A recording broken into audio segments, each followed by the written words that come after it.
Hello guys, welcome back to our YouTube channel Rider Insider. So ఈరోజు ఏంటిదంటే మనం Duke 200 మీద వెహికల్ తీసుకున్న తర్వాత సర్వీస్ ఏదైతే మనం మెయింటైన్ చేస్తామో అది ఏం మెయింటైన్ చేయాలో నేనైతే మీకు ఈరోజు ఎక్స్ప్లెయిన్ చేస్తాను అనమాట. ఏంటిదంటే బండి మనం డెలివరీ తీసుకుంటాం తర్వాత ఎట్లా మెయింటైన్ చేయాలి, డైలీ మనం దానికి తీసుకోవాల్సిన ప్రికాషన్స్ ఏంటిది అంటే డైలీ మనం వెహికల్ని ఎట్లా స్టార్ట్ చేయాలి, మార్నింగ్ మనం ఎట్లా స్టార్ట్ చేయాలి అండ్ సర్వీస్ ఏ టైంకి ఇవ్వాలి, జనరల్గా మనం చూసుకోవాల్సింది వెహికల్లో చూసుకోవాల్సినవి ఏంటి అని ఈరోజు మనం అయితే డిస్కస్ చేసుకుందాం. మనం డైరెక్ట్గా బండి దగ్గరికి అయితే వెళ్ళిపోదాం. బండి దగ్గరికి వెళ్ళిపోయి నేను మీకు అయితే బండిని చూపించేస్తాను. డైరెక్ట్ బైక్ దగ్గర మీకు ఎక్స్ప్లెయిన్ చేస్తా. అండ్ మీటర్లో ఏబిఎస్ ఎలా వర్క్ చేస్తుంది అండ్ సర్వీస్ వార్నింగ్స్ ఎక్కడ వస్తాయి, నెక్స్ట్ సర్వీస్ ఎప్పుడు ఉంది, యాక్చువల్గా స్పీడ్ ఎంత మెయింటైన్ చేసాం, యాక్చువల్గా ఫ్యూల్ కన్జంప్షన్ ఎంత అయింది అన్నీ నేనైతే డిస్ప్లేలో ఉంటాయి కదా, ఆ డిస్ప్లేని కూడా మీకు క్లియర్గా ఎక్స్ప్లెయిన్ అయితే ఈరోజు చేస్తాను అనమాట. So follow. సో గైజ్, ఈరోజు అయితే మనం చూపించే వెహికల్ వచ్చేసి ఇదే అనమాట. డ్యూక్ 200 బ్లాక్ కలర్ అయితే మనం తీసుకొని వచ్చాం షోరూమ్ దగ్గర నుంచి పర్మిషన్ తీసుకుని. అండ్ లలిత్ అన్న వాళ్ళు అయితే మనకి సపోర్ట్ చేశారనమాట. కేటీఎం షోరూమ్ సైనిక్పురి మనకైతే వెహికల్ వాళ్ళే ఇచ్చారనమాట. మీకు ఏమన్నా ఇంకా ఎక్స్ట్రా ఫీచర్స్ కానీ లేకపోతే వెహికల్స్ గురించి లైక్ నాట్ ఓన్లీ 200 వేరే వెహికల్స్ గురించి ఏమైనా తెలుసుకోవాలనుకున్నా కానీ మీరు షోరూమ్ డీటెయిల్స్ అయితే నేను కింద ఇస్తాను. దాంతో మీరు కాంటాక్ట్ అయ్యి మీకు ఏమైనా డౌట్స్ ఉంటే మీరు క్లారిటీ తీసుకోండి. సో ఈరోజైతే మనం చెక్ చేయించేది అండ్ మీకు చూపించేది మొత్తం ఈ వెహికల్ అనమాట. డ్యూక్ 200 ఇది వచ్చేసి బిఎస్ 6.2 అనమాట. సో సో ఇప్పుడు మనం అయితే డైరెక్ట్గా మీటర్ దగ్గరికి వెళ్ళిపోదాం. మీటర్లో చాలా ఆప్షన్స్ ఉంటాయి మనకి. ప్రతి ఒక్క ఆప్షన్ మనకి బండి గురించి ఉంటుంది దాంట్లో. సో ఫస్ట్ ఇండికేటర్ లైట్ ఫస్ట్ది. Second mall function light. ఈ మాల్ ఫంక్షన్ లైట్ ఏంటంటే ఇంజిన్లో ఒకవేళ ఏదైనా ప్రాబ్లం ఉందనుకోండి ఆ లైట్ అనేది ఆన్ చేసి ఉంటుంది అనమాట. వెహికల్ ఎప్పుడైతే మనం కీస్ పెట్టి ఆన్ చేస్తామో అప్పుడైతే ఆన్ చేసి ఉంటుంది. వెహికల్ ఎప్పుడైతే స్టార్ట్ చేస్తామో అప్పుడైతే ఆ లైట్ ఆఫ్ అయిపోవాలి, లేదంటే ఇంజిన్లో ఏదో ప్రాబ్లం ఉన్నట్టు మనకి ఇండికేషన్ అనమాట. Next RPM limiter. ఈ ఆర్పిఎం లిమిటర్ ఏంటిదంటే గేర్ వేసి ఫుల్ థ్రాటల్ ఇచ్చినప్పుడు ఆ లైట్ అనేది బ్లింక్ అవుతుంది అనమాట. ఈ లైట్ బ్లింక్ కాకుండా ఉండాలంటే క్లచ్ పట్టుకోవాలి, గేర్ చేంజ్ చేయాలి. ఒకవేళ 6th గేర్లో ఉన్నప్పుడు బ్లింక్ అవుతుందంటే మీరు కొంచెం స్లో డౌన్ అన్న అవ్వాలి, లేదంటే మీరు హైవే మీద క్రూజ్ చేస్తే ఏం ప్రాబ్లం ఉండదు. నెక్స్ట్ లైట్ వచ్చేసి మనది న్యూట్రల్ లైట్ ఉంది, దాని తర్వాత హై బీమ్ లో బీమ్ పాస్ లైట్ ఉంది. కిందకు వచ్చినట్టయితే మనకి ఆర్పిఎం లిమిటర్ ఫస్ట్ సర్వీస్ అయ్యే వరకు మనం 7500 ఆర్పిఎం వరకే మనం ఆర్పిఎం అనేది మెయింటైన్ చేయాల్సి వస్తుంది అనమాట. దానికన్నా ఎక్కువ మనం రేజ్ అయితే ఇవ్వకూడదు. ఫస్ట్ సర్వీస్ ఇంకా అయ్యే వరకు అయితే మనం అంతే ఆర్పిఎం లిమిట్ అయితే ఇవ్వాలి. సెకండ్ అది వచ్చేసి మనకి ఆర్పిఎం లిమిటర్ అనమాట. దాని కిందనే మనకి గేర్ది ఉంది, దాంట్లోనే మనకి న్యూట్రల్ కానీ first gear, second gear, third gear, fourth gear, fifth gear, sixth gear దాంట్లోనే చూపిస్తుంది. పక్కన వచ్చేసి స్పీడ్ అండ్ దాని పక్కన వచ్చి ఇన్ఫర్మేషన్ పక్కన మనకి ఏబిఎస్ లైట్ ఉంది. ఆ లైట్ ఏంటిదంటే ఏబిఎస్ వర్క్ చేస్తుందో లేదో మనకి చూపించుకోవడానికి అనమాట. అది ఈ ఏబిఎస్ లైట్ ఏంటిదంటే ఒకనొక స్పీడ్ వచ్చిన తర్వాత అంటే 5 స్పీడ్ వచ్చిన తర్వాత ఆ ఏబిఎస్ లైట్ అనేది ఆగిపోవాలి, లేదంటే మనకి ఏబిఎస్లో ఏదో ప్రాబ్లం ఉన్నట్టు ఇండికేషన్ అనమాట. దాని కింద అంటే థర్డ్ లైట్ దగ్గర ఏంటిదంటే వార్నింగ్ లైట్ అనమాట. ఈ వార్నింగ్ లైట్స్ ఏంటిదంటే మనకి బండిలో ఇప్పుడు ఏమన్నా ప్రాబ్లం ఉందా అని చెప్పి చూపించడానికి అని చెప్పేసి ఆ లైట్. అదేంటిదంటే సైడ్ స్టాండ్ ఓపెన్ చేసి ఉంటే మనకు ఆ లైట్ వెలుగుతుంది, అండ్ ఫ్యూల్ తక్కువ ఉంటే ఆ లైట్ వెలుగుతుంది.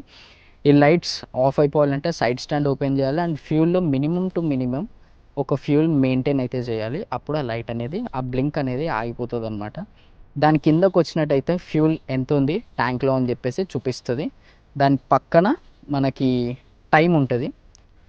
దాని పక్కన ఓవర్ హీట్ అంటే రేడియేటర్ ఎంత హీట్ అవుతుంది అనేది మొత్తం ఇన్ఫర్మేషన్ మనకు అనమాట. ఈ ఓవర్ హీట్ ఏంటిదంటే ఆ టాప్ దగ్గర వచ్చిన తర్వాత ఆటోమేటిక్గా రేడియేటర్ ఫ్యాన్ అనేది ఆన్ అవుతుంది. దానివల్ల ఏంటిదంటే ఇంజిన్ అనేది కూల్ అవుతుంది. కూల్ అవ్వడం వల్ల మనం ఎంత దూరం అన్నా క్రూజ్ చేసుకోవడానికి అంటే దూరం ట్రావెల్ చేయడానికి అయితే మనకి ఛాన్సెస్ ఉంటుంది. సో ఇది మీటర్ వర్క్ వచ్చేసి. అండ్ మీటర్లో నెక్స్ట్ ఇది జనరల్ ఇన్ఫర్మేషన్. నెక్స్ట్ వచ్చేసి పక్కనే మీరు 2 బటన్స్ చూస్తున్నారు కదా, మోడ్ ఒకటి, సెట్ ఒకటి. ఈ మోడ్ సెట్ ఏంటిదంటే మనం ఆప్షన్స్ చేంజ్ చేసుకోవడానికని యూజ్ అవుతుంది అనమాట.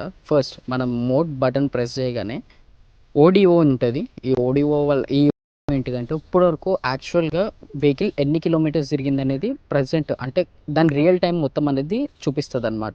దాంట్లోనే మనం సెట్ బటన్ నొక్కామంటే ఫ్యూల్ రేంజ్ ఎంత ఉంది ఒకటి, దాని తర్వాత యాక్చువల్గా ఫ్యూల్ కన్జంప్షన్ ఎంత అయ్యింది, ఫ్యూల్ కన్జంప్షన్ అంటే ఎంత తాగింది ఫ్యూల్ లీటర్కి ఎంత యావరేజ్గా తీసుకుంటుంది అనేది ఉంటుంది.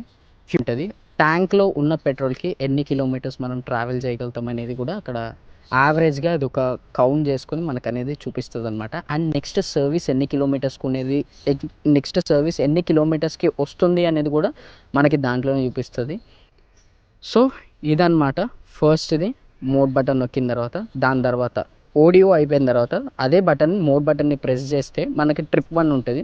ఈ ట్రిప్ 1లో ఏంటిదంటే మనం ఇక్కడి నుంచి ఒక డిస్టెన్స్ వరకు వెళ్ళడానికి ఎన్ని కిలోమీటర్స్ వెళ్ళామనేది చూపిస్తుంది అనమాట.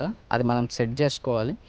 ఎన్ని కిలోమీటర్స్ మనం ట్రావెల్ చేసాం, దాంట్లో వెహికల్ ఎంతసేపు ఆన్ చేసి ఉందని చెప్పేసి టైం చూపిస్తుంది. యావరేజ్గా ఫ్యూల్ ఎంత కన్జంప్షన్ అయింది అనేది చూపిస్తుంది. యావరేజ్గా స్పీడ్ ఎంత మెయింటైన్ చేసామనేది చూపిస్తుంది. అండ్ ఉన్న ట్యాంక్లో ఉన్న పెట్రోల్కి ఇంకా ఎన్ని కిలోమీటర్స్ ట్రావెల్ చేస్తామనేది కూడా చూపిస్తుంది అనమాట. మీరు అదే మోడ్ బటన్ మీద మళ్ళీ ప్రెస్ చేస్తే మీకు ట్రిప్ 2 వస్తుంది. సేమ్ అది కూడా ట్రిప్ 1లానే ఉంటుంది. దాని తర్వాత క్లిక్ చేస్తే ఏబిఎస్ ఫీచర్స్ అనేవి మనకి చూపించడానికి అయితే వస్తాయి అన్నమాట. ఏబిఎస్లో 2 టైప్స్ ఉంటాయి. ఒకటి వచ్చేసి రోడ్, ఇంకొకటి వచ్చేసి సూపర్ మోటో. ఈ రోడ్ ఏంటిదంటే front tyre, back side tyre రెండింటికి ఏబిఎస్ అయితే ప్రాపర్గా వర్క్ చేస్తాయి. ఎక్కడ మీకు వెహికల్ అనేది స్కిడ్ కాదు. అండ్ సూపర్ మోటో ఏంటిదంటే బ్యాక్ సైడ్ ఏబిఎస్ అనేది అయిపోతుంది అనమాట. సో మీరు సడన్గా బ్రేక్ వేసినప్పుడు బ్రేక్ వీలీస్ కానీ, లేకపోతే బర్న్అవుట్స్ కానీ, లేకపోతే స్కిడ్ కొడతారు కదా, స్కిడ్ అట్లాంటివి చేయాలనుకుంటే మనం బ్యాక్ సైడ్ది ఏబిఎస్ ఆపేసేయాలన్నమాట. అంటే సూపర్ మోటో మోడ్ పెట్టుకోవాల్సి వస్తుంది. ఈ మోడ్ ఎట్లా పెట్టుకోవాలంటే మనకి ఏబిఎస్ వచ్చిన తర్వాత కింద ఉన్న సెట్ బటన్ని ప్రెస్ చేసి ఒక 3 సెకండ్స్ పట్టుకుంటే మనకి కీ ప్రెస్డ్ అని చెప్పేసి వస్తుంది. కీ ప్రెస్ తర్వాత రిలీజ్ బటన్ అని వస్తుంది. రిలీజ్ బటన్ వచ్చిన తర్వాత మనం ఆ బటన్ వదిలేస్తే అది రోడ్ నుంచి సూపర్ మోటోకి కన్వర్ట్ అయిపోతుంది.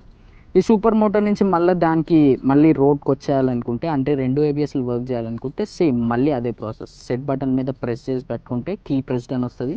3 సెకండ్స్ తర్వాత రిలీజ్ బటన్ అని చెప్పేసి వస్తుంది. రిలీజ్ బటన్ వచ్చిన తర్వాత మీరు వదిలేస్తే సూపర్ మోటో నుంచి మళ్ళీ రోడ్కి కన్వర్ట్ అయిపోతుంది. సో ఇది మీటర్ వర్క్ అనమాట. మనకి మీటర్లో ప్రతి ఒక్కటి మ్యాక్స్ టు మ్యాక్స్ నేనైతే అన్నిటిని కవర్ చేసేసాను.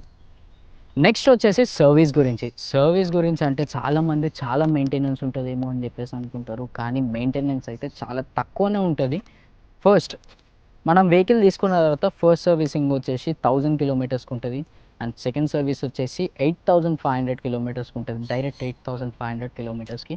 అండ్ థర్డ్ సర్వీసింగ్ వచ్చేసి మనకి 16000 కిలోమీటర్స్కి అయితే ఉంటుంది. 16000 కిలోమీటర్స్ మీరు కిలోమీటర్స్లో అన్న ఇవ్వచ్చు, లేకపోతే డేస్లో అన్న ఇవ్వచ్చు అనమాట. ఇదేంటిదంటే మనకి ఫస్ట్ 3 సర్వీసెస్ అయితే కంపెనీ నుంచి మనకి లేబర్ కాస్ట్ అనేది ఛార్జ్ చేయకుండా ఇస్తారు అనమాట.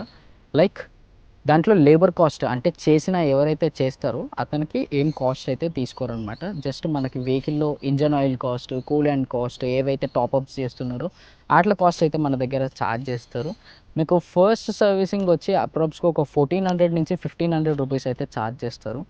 అండ్ 3 సర్వీసెస్ ఎప్పుడైతే ఫ్రీ సర్వీసెస్ అంటారో ఆ ఫ్రీ సర్వీసెస్ కంప్లీట్ అయిపోయిన తర్వాత నుంచి మీకు ఛార్జెస్ అనేవి లేబర్ కాస్ట్ ఇంక్లూడ్ చేసుకొని మీకు ఛార్జ్ అనేది చేస్తారు. అది వచ్చేసి మీకు 2000 నుంచి 2500 వరకు ఉంటుంది. బట్ 7500 కిలోమీటర్స్కి మీరు ఒక్కసారి సర్వీసింగ్కి ఇస్తున్నారు. సో అది కూడా మీరు సర్వీస్ రిలేటెడ్ కూడా మీరు ఒకసారి అయితే చూసుకోండి. సో ఇది మనం జనరల్గా మనం సర్వీసింగ్కి ఇచ్చినప్పుడు ఎంత సర్వీస్ అవుతుంది, ఇది అయితే మనకి సర్వీస్ వాళ్ళు చూసుకునేది. మనం చూసుకోవాల్సింది ఏంటిదంటే వెహికల్ నుంచి కూలెంట్ ఏంటిదంటే రేడియేటర్కి సంబంధించింది అనమాట. ఇది మనం ఎంత దూరం ట్రావెల్ చేసినా వెహికల్ ఇంజన్ అనేది కూల్ చేస్తుంది. దానికి కూలెంట్ లెవెల్స్ అని చెప్పేసి ఉంటుంది. మనం ఇదేంటిదంటే మంత్లీ ఒకసారి చెక్ చేసుకోవాల్సి ఉంటుంది అనమాట. మంత్లీ అండ్ మనం తిరిగే దాన్ని బట్టి అది కన్జంప్షన్ అనేది అవుతుంది అనమాట. కూలెంట్ మనం మంత్లీ ఒకసారి చెక్ చేసుకోవాల్సి ఉంటుంది. దీంట్లో 2 లెవెల్స్ ఉంటాయి. ఒకటి మినిమం లెవెల్, ఇంకొకటి మ్యాక్సిమం లెవెల్. మ్యాక్సిమం లెవెల్కి కూలెంట్ ఎక్కువ పొయ్యొద్దు అండ్ మినిమం లెవెల్కి తక్కువ చేసుకోవద్దు. ఇది మనం మంత్లీ ఒకసారి చెక్ చేసుకుంటే అయితే సరిపోతుంది. నెక్స్ట్ వచ్చేసి చైన్ లూబ్రికేషన్ ఏంటిదంటే మనం చైన్ స్ప్రే చేసుకొని చైన్ని నీట్గా ఉంచుకోవడం వల్ల ఏంటిదంటే, ఇప్పుడు ఫర్ శాంపుల్ ఈ చైన్ వచ్చేసి 10,000 కిలోమీటర్స్ తిరుగుతుంది. మీరు చైన్ లూప్ చేసుకోకపోతే ఏమవుతుందంటే దాని లైఫ్ అనేది తగ్గిపోతుంది అనమాట. అంటే మీకు 10,000 కిలోమీటర్స్ తిరిగేది మీకు 3,000 లేదంటే 4,000 దగ్గర చైన్ లూజ్ అయిపోవడం కానీ, చైన్ని మళ్ళీ మళ్ళీ చేంజ్ చేసుకోవడం కానీ అట్లాంటివి జరుగుతూ ఉంటాయి. ఇది జరగకుండా అవాయిడ్ చేయాలనుకుంటే మనం చైన్ స్ప్రే చేసి చైన్ని నీట్గా ఉంచుకోవడం వల్ల ఏమవుతుందంటే కరెక్ట్ టైంకి చైన్ స్ప్రే చేసుకొని, కరెక్ట్ టైంకి చైన్ టైట్ చేసుకొని అట్లా యూజ్ చేస్తే ఏంటిదంటే దీని లైఫ్ అనేది, చైన్ లైఫ్ అనేది మనకి ప్రాపర్గా కరెక్ట్గా వస్తుంది అనమాట. సో ఇది ప్రతి ఒక్క 500 కిలోమీటర్స్కి మనం చైన్ స్ప్రే అయితే చేసుకోవాల్సి వస్తుంది, చైన్ లూప్ చేసుకోవాల్సి వస్తుంది. దీనివల్ల ఏంటిదంటే మనకి చైన్ లైఫ్ అనేది చాలా బెటర్ ఉంటుంది. మీరు ప్రతిసారి కొనుక్కునే బదులు ఒక 500 రూపీస్, 300 రూపీస్ ఇన్వెస్ట్ చేస్తే చైన్ స్ప్రే వచ్చేస్తుంది మీకు. దానివల్ల మీరు స్ప్రే చేసుకోవడం వల్ల ఇంట్లో అయిపోయే వర్క్ అది మళ్ళీ సర్వీస్ సెంటర్కి తీసుకెళ్ళి చేయించుకోవాల్సిన అవసరం ఏమి ఉండదు. ఇంట్లో చేసుకునే వర్క్ ఇంట్లోనే మీరు చేసుకోవచ్చు. సో చైన్ స్ప్రే అయితే యూజ్ చేయండి ప్రతి ఒక్క 500 కిలోమీటర్స్కి. నాట్ లైక్ ఈ వెహికల్ కనే కాదు, ఏ వెహికల్ అన్నా కానీ మనం 500 కిలోమీటర్స్కి చైన్ లూబ్రికేషన్ చేసుకుంటే మనకి బెటర్ లైఫ్ అయితే వస్తుంది అనమాట. టైర్ ప్రెషర్, ఫ్రంట్ టైర్ వచ్చేసి 28 PSI, బ్యాక్ సైడ్ టైర్ వచ్చేసి విత్ పిలియన్. ట్రావెల్ చేస్తే అంటే మీరు సోలోగా కాకుండా ఏదో ఒక టైంలో మీ ఫ్రెండ్ ఒకళ్ళు లేకపోతే ఎవరో ఒకళ్ళు ఫ్యామిలీ మెంబర్స్ కానీ ఎవరో ఒకళ్ళు వెహికల్ అయితే ఎక్కుతారు. సో ఫ్రంట్ అయితే 28, బ్యాక్ సైడ్ అయితే 32. నెక్స్ట్ వచ్చేసి బ్రేక్ ప్యాడ్స్. బ్రేక్ ప్యాడ్స్ వచ్చేసి మనకి 7,000 లేదంటే 10,000 కిలోమీటర్స్కి ఒకసారి అయితే బ్రేక్ ప్యాడ్స్ అయితే చేంజ్ చేసుకోవాల్సి ఉంటుంది అనమాట. ఎందుకంటే మనకి ఇది డిస్క్ తోటి వస్తుంది అండ్ క్యాలిబర్ తోటి వస్తుంది. సో వీటికైతే బ్రేక్ ప్యాడ్స్ ఉంటాయి.